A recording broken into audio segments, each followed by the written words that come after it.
Hello, everyone. I'll give everyone a bit to get settled. And I just wanted to send a quick reminder that today's presentation will be recorded and a link will be sent to all registrants via email and made available on our website. And if there are any questions as we go through this, just please add them to the Q&A section versus the chat. And we'll do our best to address them in the webinar.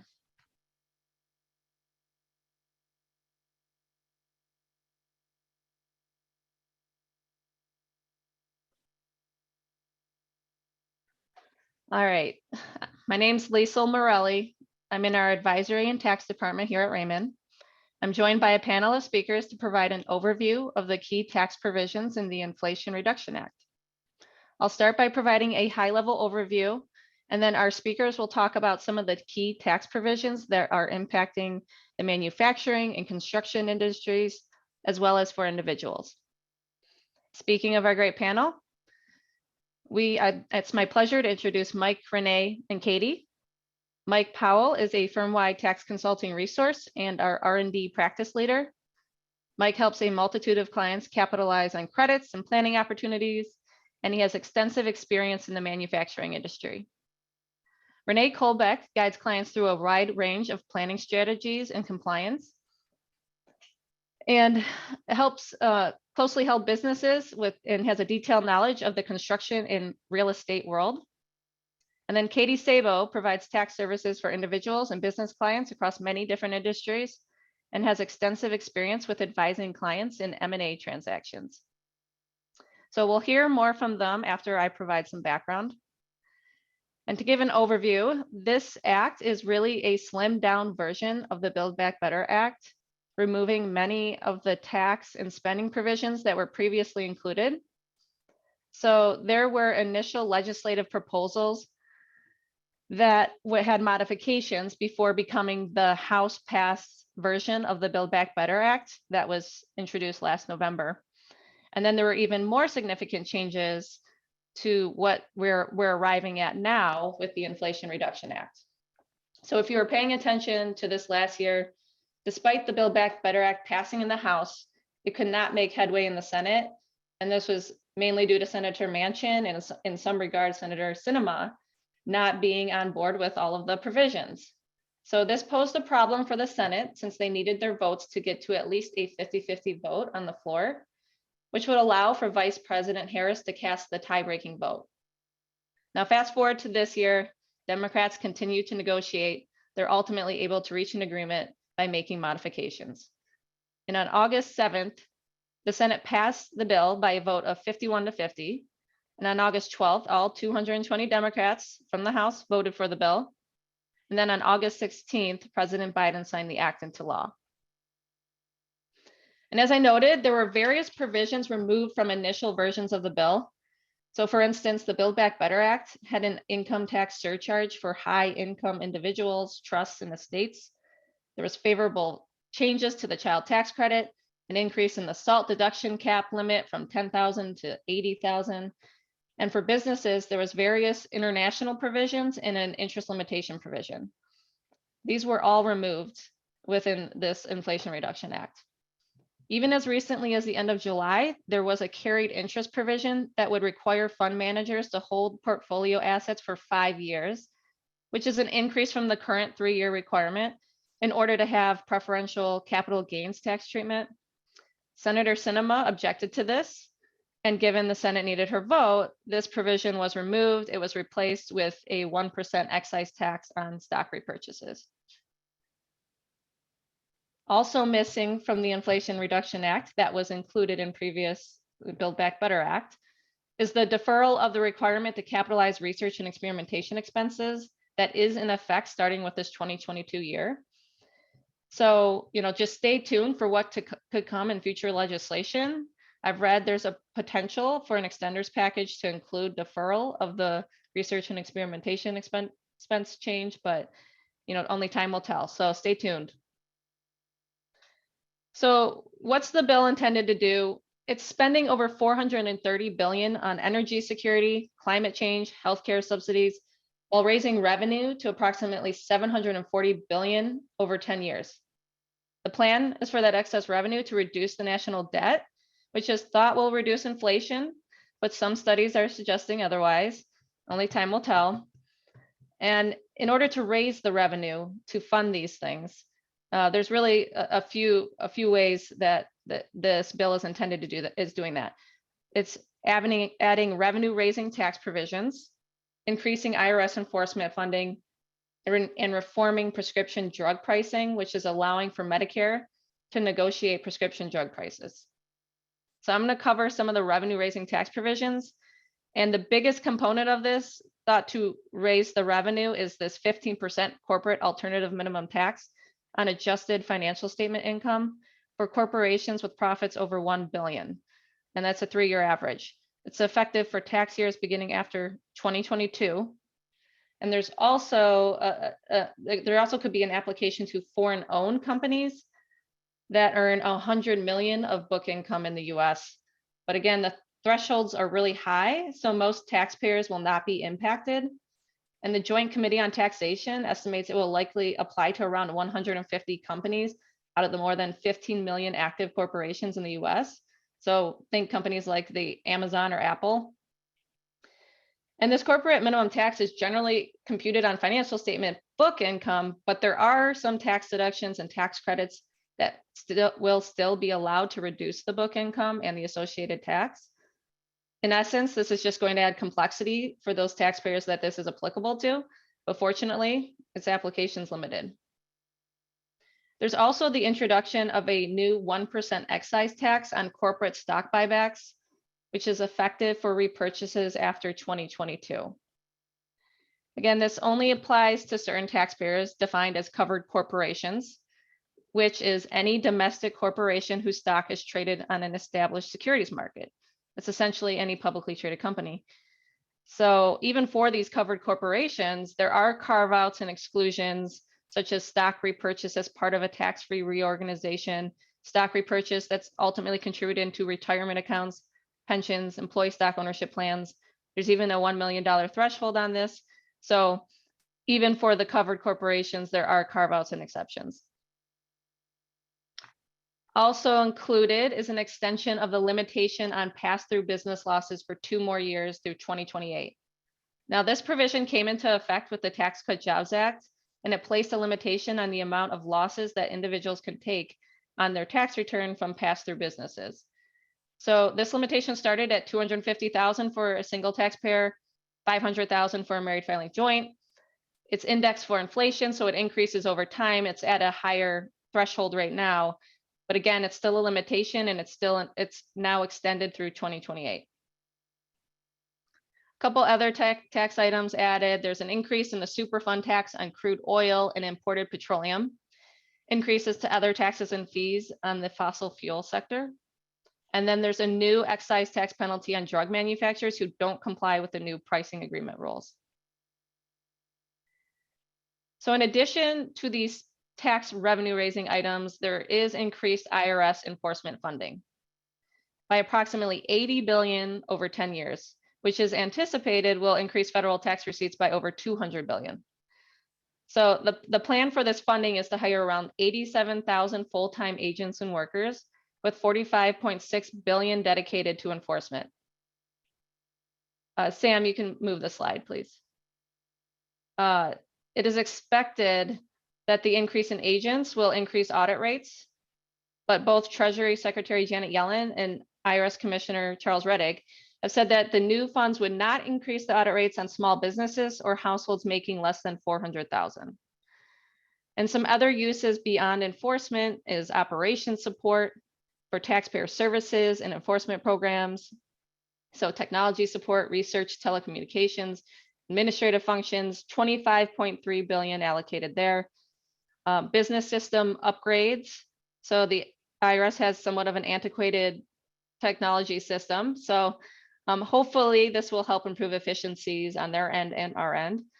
And then there's improving taxpayer services. So education, filing and account services, taxpayer advocacy services, answering phone calls, 3.2 billion there. Anyone that's had to deal with the IRS in the last couple of years knows it takes a long time to try and get through it. You can't even get it through to someone half the time. So we'll see if they can get the workforce in place to help alleviate that. There are some favorable tax provisions included in the package, and this is all intended to combat climate change, boost clean energy, lower healthcare costs for certain taxpayers. And this includes extension of the favorable American Rescue Plan Act premium tax credit rules through 2025, and then various energy-related credits that were extended, modified, added. So with that, I'm going to hand off the discussion to Mike to discuss the potential implications for the manufacturing industry. Thanks a bunch, Lisa, and happy Friday. Happy Friday. So as we know, there was a lot of pages associated with this act, and from a manufacturing standpoint, going through the 700 plus pages, I pulled out several, like 3 of them that I think are mostly applicable to manufacturing clients or manufacturing taxpayers. The first one is called the Advanced Manufacturing Investment Credit, which this credit applies to investments in facilities that manufacture semiconductors or manufacture semiconductor equipment. And so this credit applies to qualified property that is placed in service that is related to the production of these types of products that are placed in service after this year. So it's whatever service or placed in service after December 31st, 2022. Now, this qualified property must be depreciable or amortizable and be integral to the operations of the facility. What's unique about this particular credit is most general business credits are determined or what are called as non-refundable credits. So non-refundable credit is if you don't have taxable income, you carry the credit forward because it's not refundable. But this one is refundable in the manner that you can take the credit and say that it is an estimated payment. So even though you don't have any taxable income, you could say this is an estimated payment and get that money back. And the credit is associated with 25% of the qualified investment placed in that particular year. The second credit, which is kind of confusing, is called the Advanced Manufacturing Production Credit. And this credit is a non-refundable credit, which is associated with the production of components such as solar modulars, wind energy components, battery cells, and torque tubes. So again, this investment has to be associated with things that are integral with the production of those products. And so those are for depreciable assets that are placed in service after December 31st, 2022. The third item associated with this act is the research credit. It's an expansion to the qualified small business. So most manufacturers don't realize that they do have qualifying research and experimentation activities. So if you're developing a new product, developing a new manufacturing process, improving upon a product, improving upon a manufacturing process, you have qualified activities. To what extent, that's where we'd have to come in and try to help you. But a qualified small business is a business that doesn't have more than $5 million in a particular year revenue, $5 million in revenue, and is less than 6 years old. So it'd be 5 years containing the year that you apply for this credit, offsetting payroll taxes. So prior to this act, you could offset the business's share of the Social Security taxes on its employees up to $250,000. What this act does is after December 31st, 2022, is let you offset another $250,000 of Medicare taxes from the employee's side, on the employer side. So again, it can be up to $500,000 now of reimbursed payroll taxes. And how that works is when you file your tax return, there's a form 6765, and that's where you put your research development credit information on and determine what size credit you have. Then you make an election and you say it's going to be towards payroll taxes. And so then the next 941 that you file, that's when you put this credit on that 941 and you get the money back up into the amount of money that you have to pay for that 941. And then the credit just carries forward on that 941. But then, Lisa, I think it would be remiss not to bring up something else that was not part of this act, but is relatively new and was part of the Infrastructure Act. in which is you'd mentioned a Superfund tax or excise tax regarding oil and petroleum. This is a Superfund tax that came out a part of the Infrastructure Act back in November. And this is related to a manufacturer, producer, or importer of a taxable chemical. And so there's certain chemicals that are being excise taxed now. Now this tax went away in the 90s and now has come back. So if you're a manufacturer, producer, or importer of a taxable chemical, you have to pay an excise tax on that. And additionally, if you're an importer on other types of substances that you import into the United States, you have to pay tax on the year or the time that you sell or use that substance. And so what they're doing is they're giving some type of relief, because typically you would have to file this form 6627 or form 720 semi-monthly. But so this goes into effect July 1st of this year. And then we have our first filing October 31st of 2022. And they're giving some relief. And so the first quarter of also 2023, it will just be on a quarterly basis. But starting in the second quarter of 2023, that's when you're going to have to file this semi-monthly. So the IRS does have a FAQ on this and what type of chemicals. It's a lot of things that are like plastics companies that are importing certain resins or producing certain chemicals that might be applicable to those plastics companies. So I just wanted to bring that up too, Liesl, to let people know that this is something that came in last November, but also starts July 1st of this year. So I'll pass it back to you, Liesl. Renee, I'll hand it off to you for construction implications. Thank you.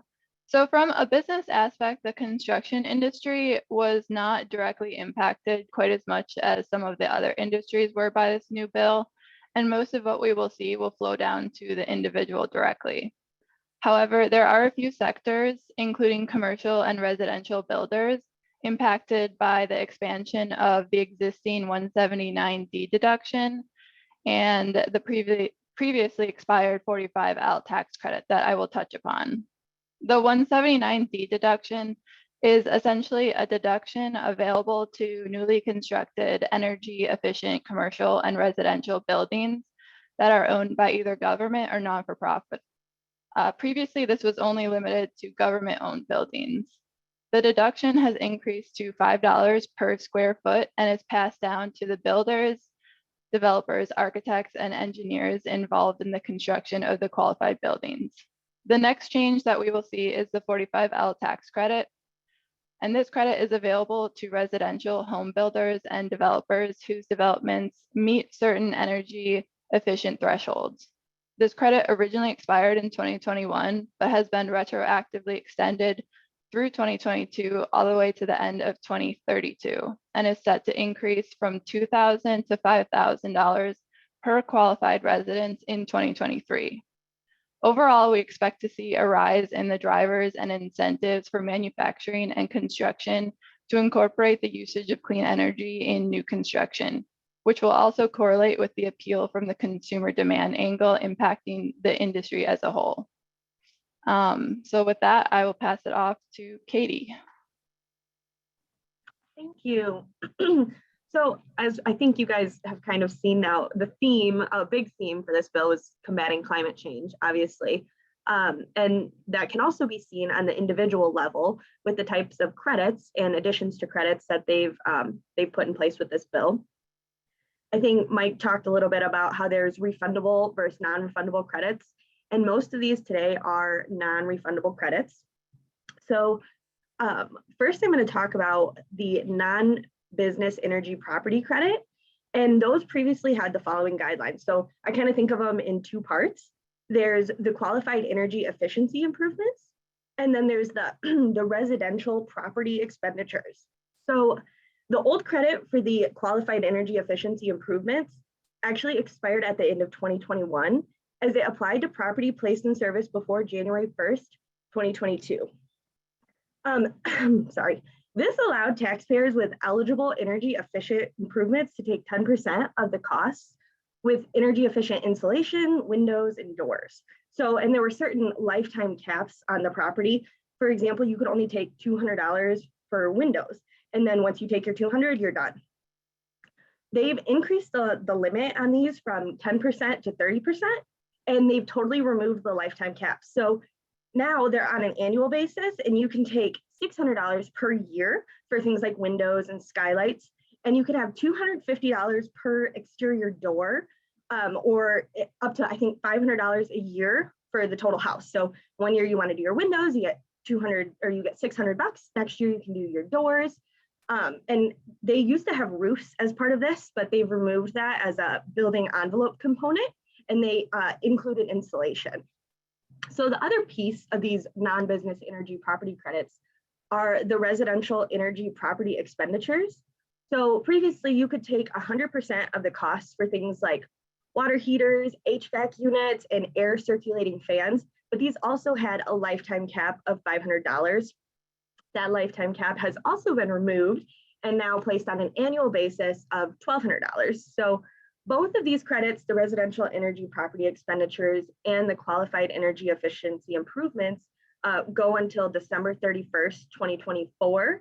And then at that time, they have a new requirement for an identification number. And so these must be from qualified manufacturers. So I think that was kind of a way to start improving, incentivize manufacturing here and purchases of products here in the United States. So that kind of leads me into the next kind of extra piece. I didn't know about this until I started researching, but I guess this was a thing that existed previously, and that's home energy audits. So you can have somebody come in and review your house, take a look at your house and let you know, hey, yeah, this is an energy efficient property, and you can get $150 as a non-refundable tax credit on your return. So it's kind of just a cool little bonus. You have to have an inspection and a written report, and it has to meet certain Energy Star guidelines, but just something to be aware of. And I think it'll save people money on their energy bills in the long run too. So a little bit of a win-win. On to the next type of credit that I think will affect quite a few taxpayers. This is probably the one I've seen the most of just this far in my career. And that's we've been calling it the EV credits, right? So purchasing an electric vehicle. The previous name, so I have to read this because it's kind of long, is the new qualified plug-in electric drive motor vehicle credit. So they changed the name in the bill to clean vehicle credit, thankfully, because that was kind of a mouthful. But the way the credit worked in the past was they only allowed it for new vehicles. And the credit is the sum of, I'm going to read this also because it's kind of another mouthful, $2,500 plus for a vehicle that draws propulsion energy from a battery with not less than 5 kilowatt hours of capacity, $417 for each kilowatt hour of capacity in excess of 5 kilowatt hours, but not in excess of $5,000. So you can get $7,500 for a qualifying electric vehicle, but they've changed that. So it's not quite so confusing.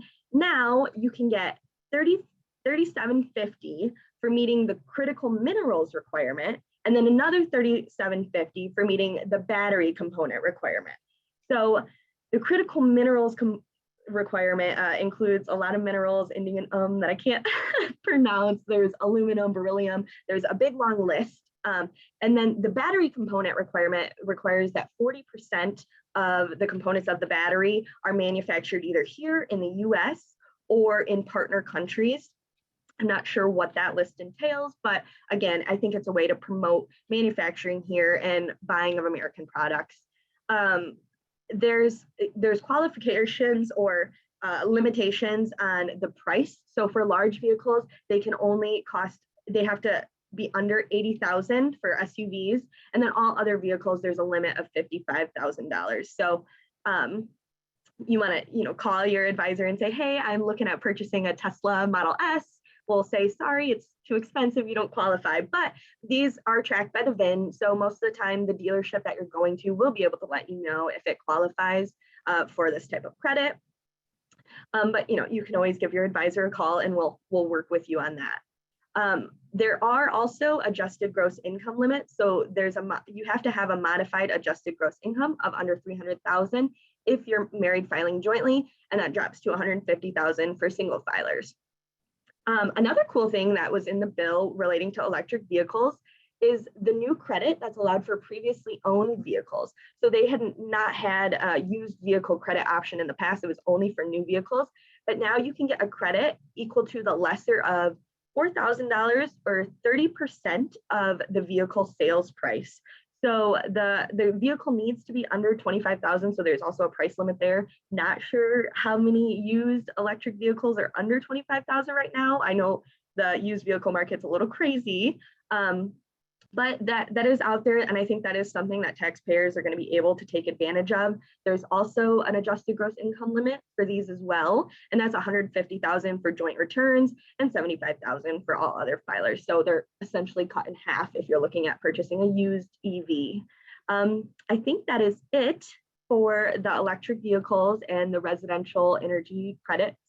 But I'd be happy to answer any questions. I'll pass it back to Liesl. Thanks, Katie. Yes, we have a few minutes left and we do have some questions that came in. And I think this might be in your category, Katie.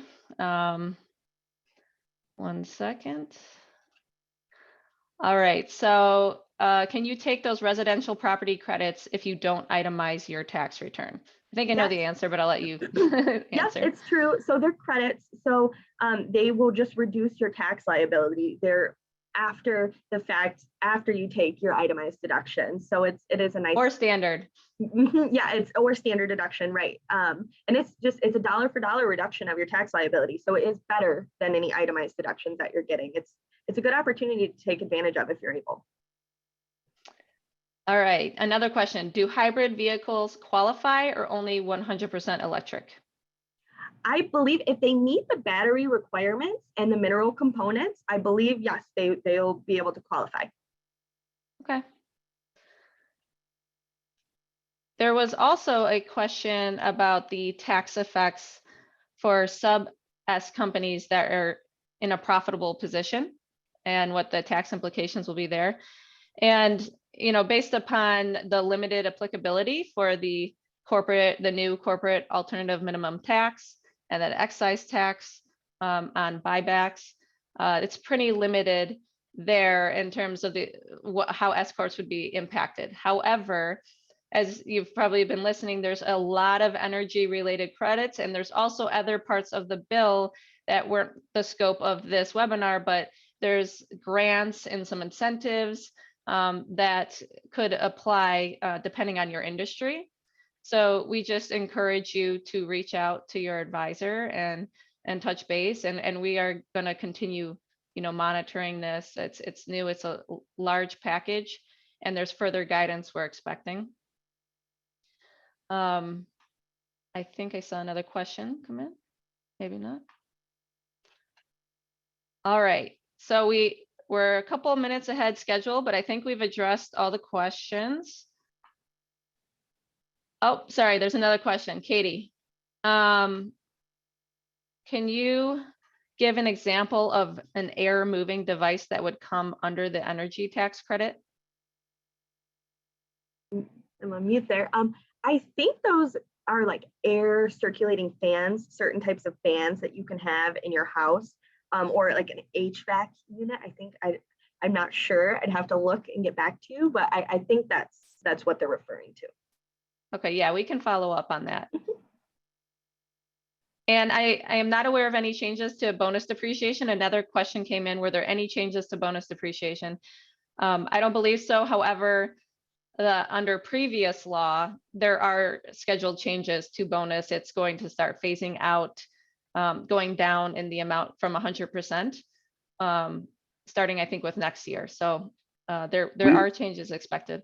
Yeah, and then Liesl, just for the depreciation, I think one of the items that they're going to still allow, even though from book income for the 15% of minimum tax, is that depreciation adjustment between book and tax. So that also, that would be.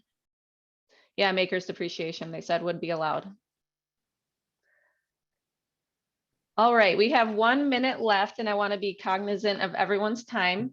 So if there's any questions we weren't able to get to, or if you wanted to talk further with your advisor, please reach out. Again, this legislation is new. Further guidance is expected. We're paying attention. We'll continue to review for opportunities, and just stay tuned for additional resources.